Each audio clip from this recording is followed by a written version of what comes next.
Saya ingat ada satu cerita berlaku kepada Khalifah Sayyidina Umar Al-Khattab, Amirul Mukmin.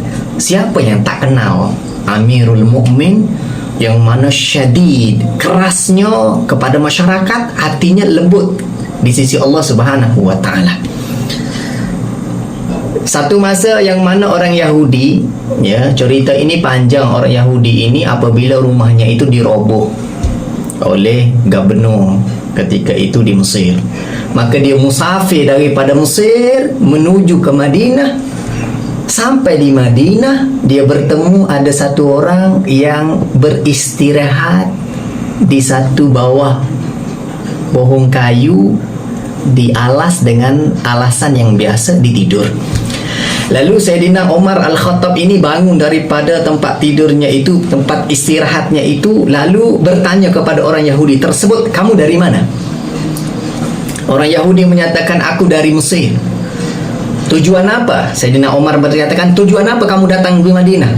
"Untuk bertemu dengan Amirul Mukmin Sayyidina Umar Al-Khattab." Sayyidina Umar Al-Khattab ini tanya kepadanya kembali, "Tujuan apa kamu ingin bertemu dengan Sayyidina Umar?" "Aku nak mengadu kepada Sayyidina Umar Al-Khattab bahawasanya anak buahnya gubernur yang ada di Mesir roboh rumahnya, sedangkan saya tidak setuju dengan apa yang dilakukan." Akhirnya Sayyidina orang Yahudi ini bertanya kepada Sayyidina Umar, "Adakah kamu kenal Sayyidina Umar?" Sayyidina Umar menyatakan, "Aku kenal Sayyidina Umar, tapi Sayyidina Umar ini rahsia dirinya ini Sayyidina Umar." Lalu orang Yahudi menyatakan bahawasanya apa pakaian Sayyidina Umar apabila dia jadi khalifah, dia jadi khalifah Amirul Mukmin, apa pakaiannya? Sutra, pakaian yang mewah, pakaian yang hebat, adakah seperti itu? Lalu Sayyidina Umar berkata kepada orang Yahudi tersebut, "Tidak, pakaian Sayyidina Umar adalah dua. Yang pertama adalah malu, yang kedua adalah takwa kepada Allah Subhanahu wa taala." Terus orang Yahudi ini bertanya lagi kepada Sayyidina Umar, "Adakah Sayyidina Umar itu mempunyai pengikut yang banyak?"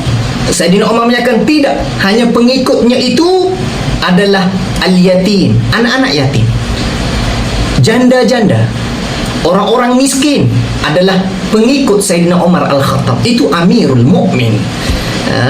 Amirul Mukmin.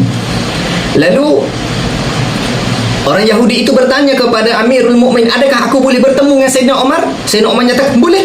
"Di mana Sayyidina Umar?" "Di depan kamu." "Aku Sayyidina Umar." Terkejut orang Yahudi tersebut, dan orang Yahudi tersebut mengadu tentang rumahnya diroboh di Mesir tersebut.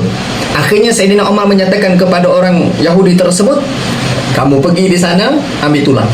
Dia menyatakan, "Wahai Amirul Mukmin, kenapa saya nak ambil tulang? Di rumah saya di Mesir juga banyak tulang." Dia kata, "Kamu ambil saja tulang tersebut, bawa kepada saya." Akhirnya diambil tulang. Bingung orang Yahudi tersebut. "Aku datang untuk mengeluh kepada Sayyidina Umar, Sayyidina Umar suruh aku ambil tulang." Akhirnya ambil tulang, Sayyidina Umar keluarkan pedangnya, ditumbuskan, digariskan pedangnya di tulang tersebut, garisan yang lurus betul. Lalu Sayyidina Umar menyatakan, "Kamu kasihkan kepada gubernur di Mesir, katakan ini adalah daripadaku." Akhirnya orang Yahudi ini bingung, bagaimana nih aku nak jumpa Sayyidina Umar, nak mengeluh tentang rumah aku diroboh, ternyata seperti ini. Akhirnya dibawa tulang tersebut sampai kepada gubernur di sana. Lalu ditunjuk tulang tersebut, gubernur itu ditunjuk, terus ditunjuk. Dikata, "Ini daripada siapa ini?" "Ini daripada Sayyidina Umar Al-Khattab." Gemetar. Gubernur tersebut gemetar.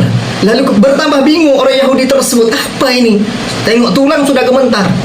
Terus dia menyatakan, "Isyarat Sayyidina Umar kepada aku suruh lurus seperti ini agar aku jaga amanah tentang Allah Subhanahu wa taala, kasihkan jawatan kepadaku untuk jaga, hendaklah takut kamu kepada Allah, jagalah amanahmu kepada Allah Subhanahu wa taala. Jangan kamu menzalimi rakyat-rakyat kamu yang ada di sana."